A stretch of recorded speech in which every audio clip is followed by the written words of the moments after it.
I guess like majority of entrepreneurs, I wanted to have freedom. And to me, freedom is the biggest driver. Be able to control my life. This is Lucas. He and his business partner built a successful e-commerce agency that's generating $60,000 in recurring revenue each month. The crazy part, he only takes 1 to 2 client calls per month and their team handles the rest. So tell the audience who you are, what you've built, and what's your story. Basically, I run an agency that helps e-com merchants with design, dev, and optimization. I'm from Brazil, lived in the US for almost 10 years. Now I'm back and been running it ever since, like 5 years now. And how did you decide to start the e-commerce agency? Dude, honestly, I was kind of bored. And I think that's like an interesting thing because I know a lot of people are more geared towards the very high growth and crazy business lifestyle and money-making thing. But I think to me, boredom is always been a driver for a lot of different things, which is interesting. You know, I get really good ideas when I'm bored. I guess like majority of entrepreneurs, I wanted to have freedom. And to me, freedom is the biggest driver. Be able to control my life, the way that I do things, the free time that I have. So that's the main motivation. And what does Colored Byte offer at the moment? Yeah, we design, we build, we offer support as well. And one of the newest things we've been doing for the past, I guess like 6 months, a little over maybe, it's been just CRO, so conversion rate optimization. And that's been really interesting to build and to understand the needs of e-com owners and kind of how we could fit within what they need. But that's all we offer. We're very specialized. We're very niched into e-com and into design dev. And do you just predominantly work with Shopify? Are you on other platforms as well? Yeah, only Shopify. I think that's a good way to differentiate as well. Agencies usually are pretty hard to differentiate, right? Like, because it's a service. Like a lot of people offer the same thing on paper. And I think niching down is one of the ways. So it's pretty cool that we get to be like a one thing. We used to have Webflow as an offering as well. But it's interesting how once you start being more generalized, it's harder because your attention starts splitting into different places and then the service doesn't become as good. You need to be large and have better infrastructure to be able to like really expand into different services, I think. Absolutely agree with that. Especially with custom development, that's a common problem. Who are your target customers? It's an interesting question because we have a variety of different ideal customers. There's the ideal customer for CRO, which is different than the ones that just need something built, you know? People needing something built, it's a lot more forgiving in terms of their stage in life and business and all of that. If they have like enough to be able to start the project, they have what is needed, then we can do it. You know, we built the agency in a way where we're pre-optimizing our processes and we can service those people fairly easily as well. But for CRO and for optimization, for the bulk of the work, it's usually brands that are doing around $1 million a year. Well, yeah, like technically it's considered like small, like SMBs, right? And then you have like 5+, which starts being like mid-market. That segues nicely onto what does your team look like at the moment? Basically, the team right now is 10 people. We're small. We're not like a huge agency. Partially by design, like I envision us being twice as the size and still being very manageable and the lifestyle will be very nice still. But we have basically project managers, we have designers and developers. And I guess with niching down and having a small team, it really helps kind of level of customer service where they feel like they're interacting with you. Dude, that's a really good question because you would think that that's the case. It is actually not. Like we built it in a way where both me and my co-founder, we're very hands-off. On a monthly basis, I probably have honestly like maybe 1-2 client meetings at most. And they're usually check-ins, high level, like, hey, how are you? How is the business? Friendly level chat type of thing. Because we have enough volume of projects that even if I wanted to, it would be kind of impossible to cover all grounds and know all details and all of that. So a lot of the strategy is to really find good people with experience in project management, people that align with our values, and then empower them to do it and to be able to build that relationship with the client. And we were able to do that very well. I think that's one of the superpowers that we have is hiring and nurturing people. Yeah. How long has your team generally stayed with you? What's the average lifetime of a team member? It is varied because we did up the team over the years. We had people that stay over like 5 years. The longest they stayed so far was 4. But like on average right now, it's probably like 2. Guys, if you got this far, thanks for watching. What's different about Lucas is he built a business not to create wealth, but to create time, financial, and location freedom. If that's something that interests you and you have questions, put them in the comments, like and subscribe, and I'll get people on the interviews to answer these questions for you. All right, back to the interview. Nice. What are the kind of pros and cons of running your type of business? Right now, I think the con is that we're not to the point yet where everything is a department. So we still do sales, me and my co-founder. We kind of split it. I'm taking one funnel, he takes another funnel, and we kind of split it that way. And we do both, like lead generation, we're involved in sales. That's majority of our activities. For agencies, I think the biggest challenge really is, just people.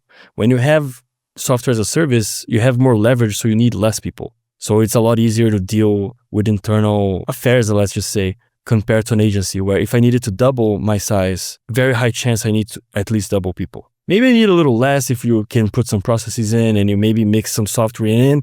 There's ways to try to mitigate that, but you still would need people because they are the drivers of the result being given to the client, right? Instead of a software or a product. I feel as an agency, the larger you get, it becomes exponentially harder because profit margins go down compared to like a product-based business. Yeah, it's interesting because for agencies, as soon as you need to hire a middle management layer, you're gone, basically.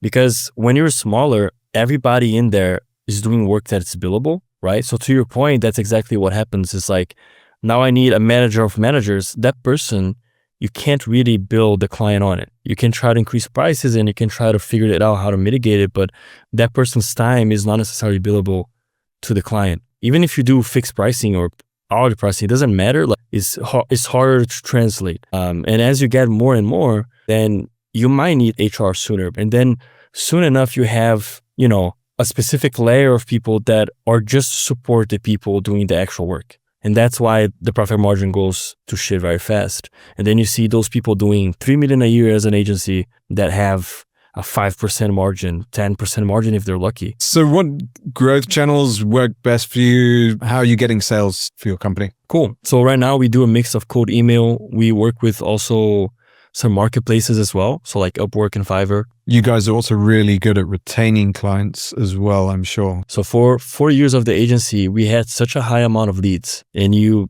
try to achieve revenue through that. But then at some point every month, it's starting kind of from zero. Like there's work originated from the clients that are already there that is extra, but then it's never consolidated on paper or predictable, right? So yeah, we started figuring it out. What's the right mix of optimization and support and kind of diving deeper into what the client actually needs from us. And we figured out some cool packages that people like and we sell them. So from last year to this year, our average months last year are now made just in retainers and everything else extra is kind of like the growth. How are you growing the business at the moment? So that is a good question because we were talking a lot about the limitations and how hard it is to grow an agency. And I see a few paths to do it. One of them being build to sell. You always have to care about profitability, but it's a different goal.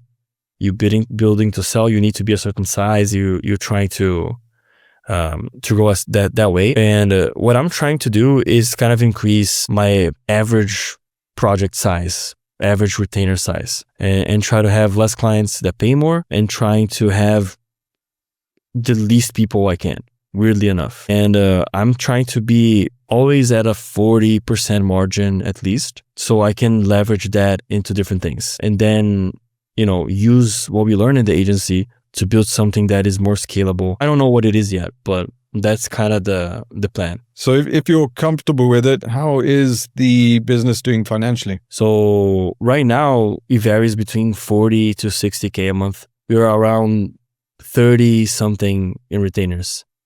So, which is nice. Yeah. Takes the kind of worry off your shoulders when you've got that retainer fees coming in and you have to find new clients every month as well.